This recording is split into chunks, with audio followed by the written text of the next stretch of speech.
Ebigambo ebya His Excellency Robert Kyagulanyi Ssentamu bw'abadde ku mukolo ogw'ekitongole kya Uganda Law Society gy'abadde ayitiddwa nga keynote speaker olunaku olwaleero ennaku z'omwezi nga 15 mwezi gwa musanvu omwaka 2027. Ekitongole kino kyayise His Excellency Robert Kyagulanyi Ssentamu era ndowooza kapositi kano wakalabye olunaku olwajjo kyamuyise nga omwogezi ow'enjawulo oba kye tuyita keynote speaker ku mukolo gwabwe ogw'omulundi ogwa 37 kye bayita the radical new bar ng'olunaku olwaleero kibadde kitegekeddwa omulundi ogwa 27 radical new bar live session era nga babadde wali venue ebadde Uganda Law Society nga His Excellency Robert Kyagulanyi Ssentamu abadde awerekeddwako abamu ku bakulembeze mu kibiina ekya National Unity Platform kubaddeko Honorable Gonzaga Sewungu kubaddeko Deputy President Lina Zedriga Wall kubaddeko Secretary General w'ekibiina kya NUP amanyiddwa nga David Lewis Rubongoya kubaddeko n'abantu abalala nga ne Honorable Nalukola mu omutadde n'abalala besinza kubeera nga ate mmenya okumalayo. Kakati gwampuliriza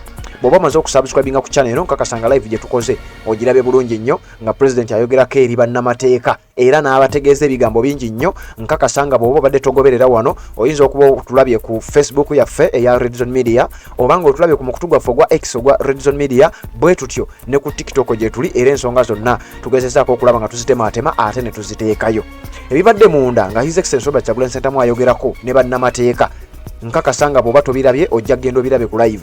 Kakati njagala kubaako byenkuwa byayogedde ne bannamawulire bw'abadde afulumyeko nga omanyi nga omukolo guwedde His Excellency Robert Kyagulanyi Ssentamu ayogeddeko ne bannamawulire ku nsonga ezitali zimu era ebigambo byayogedde ne bannamawulire byenjagala okuba nga ate nkuwa mu lutambi luno naddala nga gwe omaze okubeera ng'osubscribinga. Nnyongera okutegeeza oba tonaba kuba ng'osubscribinga kikole kirira wansi awo olaba ekigambo subscribe kikwateko kwata kade aka notification kakuyambako okubeera omu ku abo abasooka okumanya buli tuteekayo ate n'oba nga tomisinga nsonga n'emu kubanga bw'oba omaze okuba ng'osubscribinga n'okwata ku kade aka notification obeera omu ku abo ababa bajja okusooka okumanya singa tuba tutaddeyo ensonga yonna. Njagala kuwa wano ebigambo ebya His Excellency Robert Kyagulanyi Ssentamu byayogeddeko ne bannamateeka era byayogeddeko ne bannamawulire oluvannyuma lwa keynote speech ye gy'akoze ku mukolo nga bwe nkugambye ogumanyiddwa nga Radical New Bar ku kitongole kiri oba ku mukago ogwa Uganda Law Society. Guno gubadde gwaweereddwa omutwe omukolo guno gubadde gwaweereddwa omutwe lawyers as agents of social justice through upholding human rights and electoral integrity era nga His Excellency Robert Kyagulanyi Ssentamu yabadde keynote speaker nga bwe nkugambye lunaku lwa 2 naku z'omwezi nga 15 mwezi gwa musanvu mwaka 2025 zibadde sawa 5 zennyini bwe tutandise era nitukutuusako live nga bwebadde Uganda Law Society House plot 5A1 John Babiha Road webibadde era His Excellency bwati bwayogeddeko ne bannamawulire oluvannyuma lw'okubeera nti ebibuuzo bibadde bimubuuziddwa. Nteekateeka eno weewaawo kyakitiibwa nnyo okuyitibwa ku mukolo guno gw'abalooya era nga manaabwe nsanyuse nnyo okubeera wano. Obubaka bwange ng'ogyeko kubagiza okufiirwa omugundiivu muffe Profesa Kanyamba n'okujjukira bannaffe nga Anthony Kameri kibadde kinkakatako okuwa bannamateeka bannaffe obubaka obw'okwenyigira mu kutereeza ensi yaffe era ng'omulama bwe gubadde nti abalooya omulimu gwabwe gwetofalira bali bayinza okussaako mu bwenkanya mu bantu bajjukiza nti amateeka gokka tegamala naye n'okugasa mu nkola ate si mateeka buteeka. Mbajjukiza mwami Museveni nti yali nabo omwaka gw'87 omwezi ogwokubiri nga 2025 era n'akyogerako n'agamba amateeka kisobola okuba eky'okulwanyisa kunyigiriza abantu oba okubajja mu mbeera embi. Tuze tukiraba era nga bwe kiri olunaku lwaleero amateeka gakozesebwa okunyigiriza abantu bwe baba nga bageetaaze ate gavumenti ya Museveni bwe banga amateeka gagikugira okukola kyeyagala nene gyagasamba gagweyo kyonna gye gaba gagudde. Kituze tukiraba kyatuuka okukyusa constitution okujja ekomo ku bisanja n'okujja ekomo ku myaka n'olunaku lwaleero amateeka mangi bwe gali naye tegateekebwamu kitiibwa. Batugenda mu kulonda tusabye bannamateeka bonna kubanga era mu byafaayo byaffe bannamateeka bazze benyigira bazze babeera basaale okutereeza ensi yaffe okuviira ddala mu 78 nga bakola olukuŋŋaana olumoshi olwali Tanzania olukuŋŋaana lwavaako okugjako Amini n'okutaasa eggwanga obufuuzi bw'omusigiramuggwa era mu mwaka gw'ekinaana bannamateeka ng'eyali president wa nnamateeka kanso Samu Njuba n'abalala baavayo ne beenyigiramu.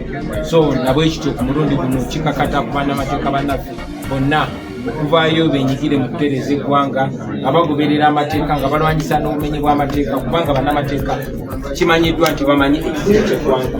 Baba bamanyi ekizibu ky'eggwanga n'ekikakasa basobola okubeera ekyokulibwamu okutereeza eggwanga. Basuubire nti obubaka bwange n'obubaka bwa bonna aboogedde ku bannamateeka era bajja kwenyigira mu kutereeza ensi, kubanga nabo ng'abantu ba bulijjo tebali seefu oba tebali mu ddembe ensi bwe beeyononeka, nabo ebyo batwaliramu naye bwe beeteredde nabo bajja kwenyigirirwa